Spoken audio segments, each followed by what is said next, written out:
Ya, yang paling menarik ketika saya riset tentang gejala COVID-nya, dari mulai imun menurun, pernapasan terganggu, ya mulai macam-macam lah segala gejala COVID yang Anda lebih tahu di dalamnya, saya cari dalam narasi hadis-hadis Nabi, dan Masya Allah, Alhamdulillah, ditemukanlah satu herbal, saya sebut herbal, yang mencakup semua gejala tadi.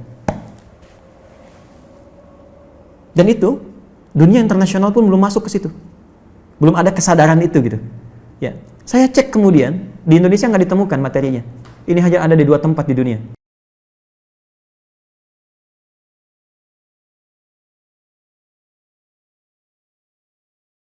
Kalau ditanya sikap apa yang mesti dibangun saat pandemi ini, maka sebagai seorang Muslim dari aspek ibadah, sikap yang mesti dia bangun adalah penguatan sisi spiritualnya.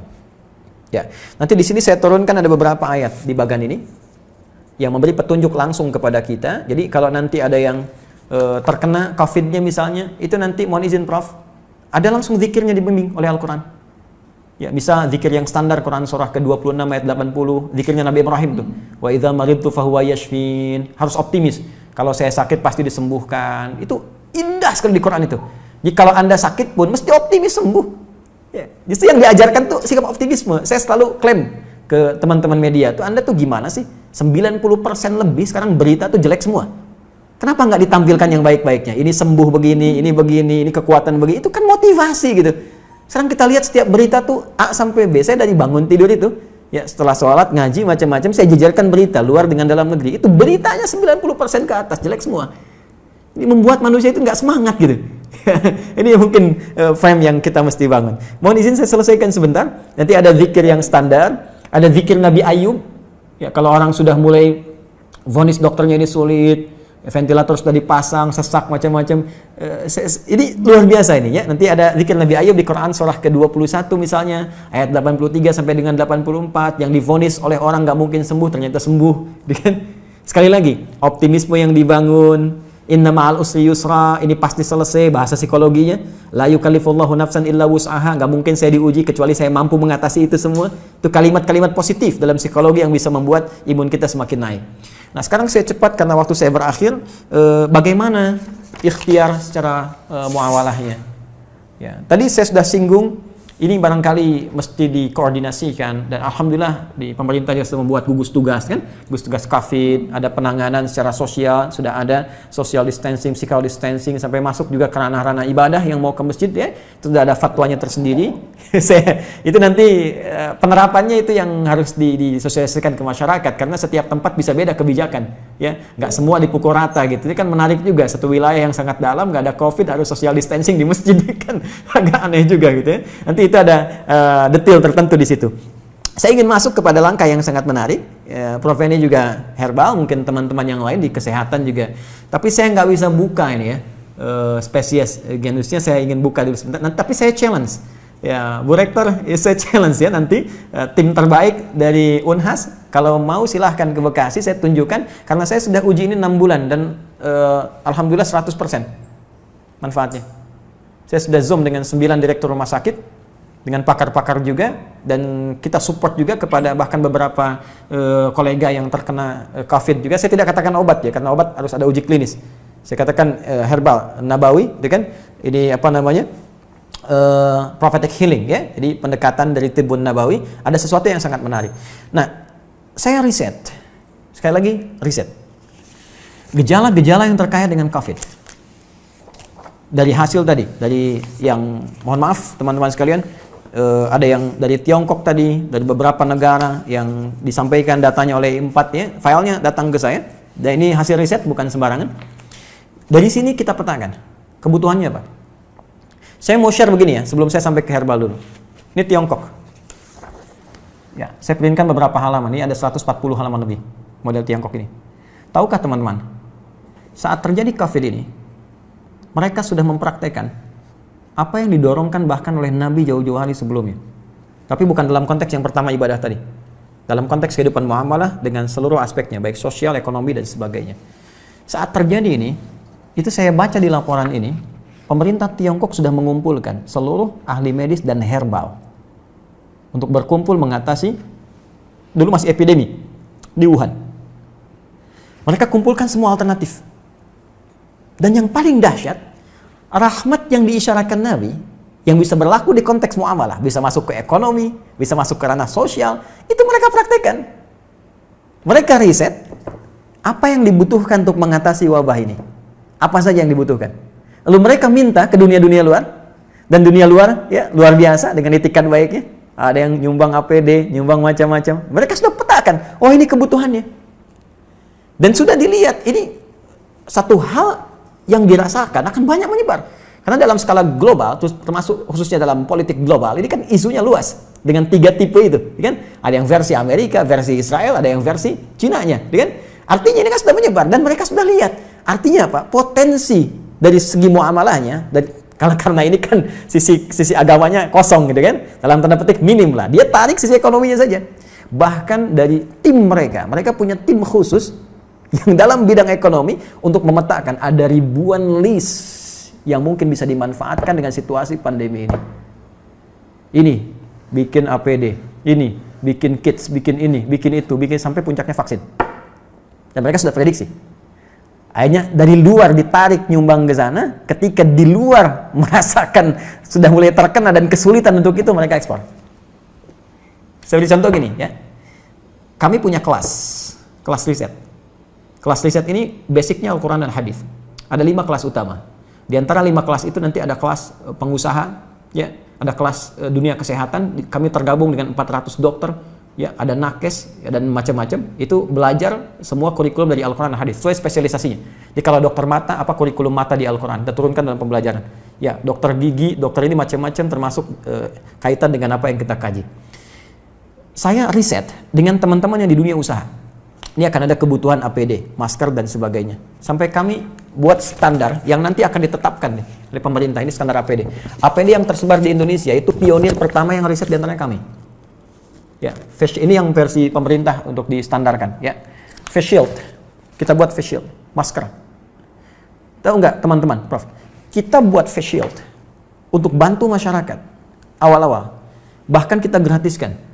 Kemudian setelah itu kita ambil bahan baku harga sekian. Dari bahan baku 25.000 baru akan disupportkan ke masyarakat. Sudah ada di salah satu toko, saya nggak sebut nama, yang ngambil dari Tiongkok 60.000 dijualnya dan sudah lolos dengan semua ujinya. Saya ingin lihat dengan persepsi yang lain ya. Saya ingin lihat dengan persepsi, bukan persepsi kita menyoal. Persepsi kita melihat bagaimana Tiongkok membaca peluang menjadikan ini sebagai rahmat dan sekarang diselamatin WHO. Selesai gitu kan.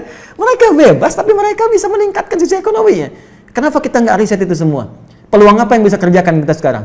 Kenapa teman-teman misalnya di wilayah Makassar, Sulawesi bisa tidak membuat batasan terbatas? Kenapa Anda nggak bikin aplikasi?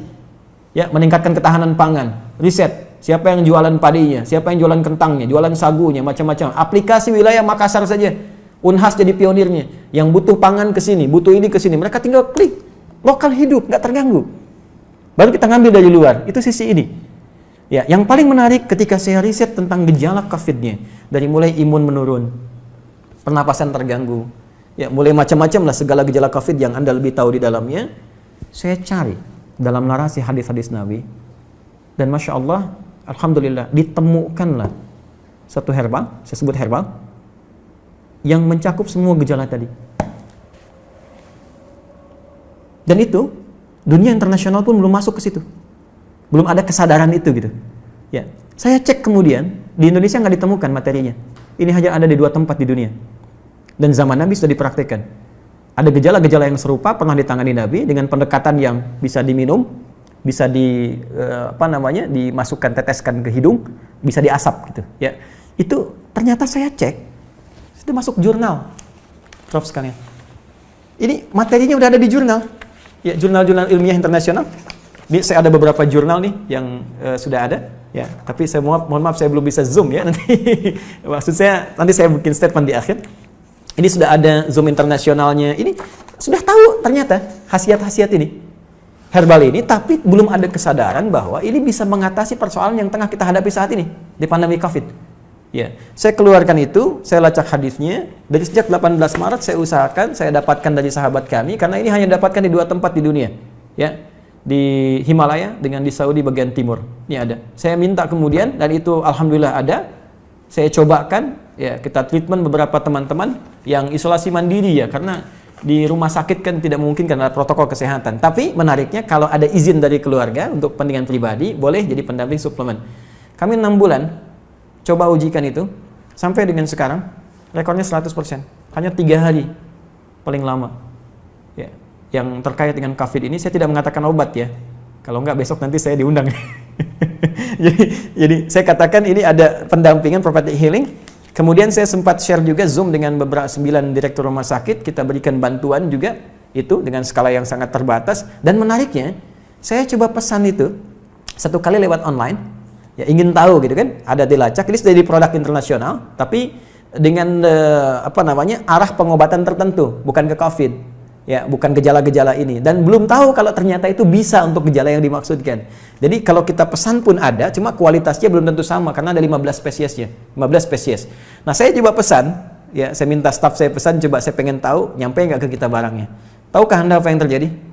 Begitu saya pesannya lewat ke Himalaya, ternyata barang yang datang ke kami harus masuk dulu ke Cina, dan ketika saya terima di Indonesia, addressnya, alamatnya dari Wuhan. Anda bisa bayangkan bagaimana bisa kontrol terhadap itu pun mulai ada kesadaran, dan di beberapa tempat sekarang mulai ada kesadaran untuk itu. Saya sudah menyampaikan kepada relasi terkait teman-teman, saya katakan begini, sampai ke negara pun, jika negara membutuhkan ini dan benar, ya silahkan uji. Rekomendasi kami siapapun yang ingin menguji, dari pihak manapun, silahkan uji di lab, kalau betul terbukti ada manfaatnya, saya serahkan sepenuhnya untuk negara. Saya tidak akan mengambil apapun dari ini dengan kecintaan kami kepada Indonesia. Hanya saya ingin satu saja, sebutkan referensinya bahwa ini dari hadis Nabi. Itu saja. Ya, jadi saya juga challenge teman-teman yang di Unhas, nanti boleh timnya main ke sini, Anda boleh analisis, saya serahkan nanti jurnal-jurnalnya, dipelajari dan sebagainya, hadis-hadisnya, tapi infonya kami sudah 6 bulan melakukan treatment dengan pendekatan prophetic healing ini, dan hatinya 100% sampai dengan hari ini. Alhamdulillah, termasuk kemarin yang di media-media yang diinfokan kolega-kolega pejabat-pejabat, ada yang kami support itu, dan mereka menginfokan juga sangat luar biasa. Ini bisa juga untuk diabetes, bisa. Kemudian kemarin ada yang kompleks antara diabetes dengan liver, dia menggunakan medis, ya medis belum ada pengaruh, mungkin belum cocok saja, mohon izin, ya. Lalu coba kami support dengan itu, dia selesaikan medisnya, dia tidak minum dulu, dia konsumsi itu, kami berikan, karena ini hanya 2 pekan, hanya boleh dikonsumsi dalam 2 pekan, kemudian selesai, 1 pekan baru nyambung kembali. Apa yang terjadi? Hanya dalam 3 hari, terjadi pemulihan yang sangat luar biasa, dia sudah bisa ke masjid, sudah beraktivitas, dan sudah normal kembali. Saya ingin katakan begini, betapa ini rahmat untuk kita dalam aspek muamalah. Kita bisa terbuka, bangsa kita bisa lebih kreatif, bikin APD, bikin peluang, bikin macam-macam, semua sifat makro dalam bernegara itu bisa kita dudukan di sini. Yuk, dari segi ekonomi apa sih yang bisa kita ambil manfaat dari sini? Jangan dikeluhkan semua. Ya, dari segi ibadah sudah selesai tadi. Ya, dari segi kehidupan sosial seperti apa? Ada banyak hikmah yang bisa kita gali. Silaturahim, penguatan di keluarga, ya, penguatan di kampus dan sebagainya, dan tentunya teraplikasikannya nilai-nilai kebangsaan dengan nilai yang lebih luas. Saya kira itu yang bisa saya sampaikan. Ya, sebagai uraian dengan basic tadi apa yang dimintakan. Saya pikir Bapak Ibu lebih memahami apa yang saya sampaikan, dan saya banyak belajar dari Bapak Ibu sekalian. Ini hanya share saja apa yang saya temukan, boleh jadi Anda menemukan yang lebih baik dari apa yang pernah saya risetkan. Saya kira demikian yang saya sampaikan sebagai uraiannya. Kami ucapkan terima kasih.